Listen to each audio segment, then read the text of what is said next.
Ukraine যুদ্ধ বন্ধে আলোচনায় ব্যাপক অগ্রগতি হলেও শান্তির পথ এখনও বহু দূরে বলেই মন্তব্য করেছেন মার্কিন পররাষ্ট্রমন্ত্রী মার্কো রুবিও। রোববার এবিসি নিউজকে দেয়া এক সাক্ষাৎকারে এই মন্তব্য করেন তিনি।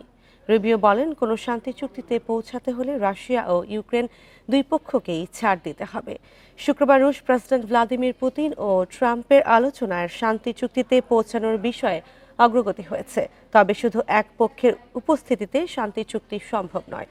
চূড়ান্ত চুক্তিতে পৌঁছাতে হলে দুই পক্ষকে বিভিন্ন সময়ে সম্মত হতে হবে। তাই সোমবার জেলেনস্কি ও ইউরোপীয় নেতাদের সঙ্গে বৈঠকে বসতে যাচ্ছেন ট্রাম্প। তবে যদি একটি শান্তি চুক্তিতে পৌঁছানো না যায়, তাহলে রাশিয়াকে চরম পরিণতি ভোগ করতে হবে বলে সতর্ক করেছেন তিনি।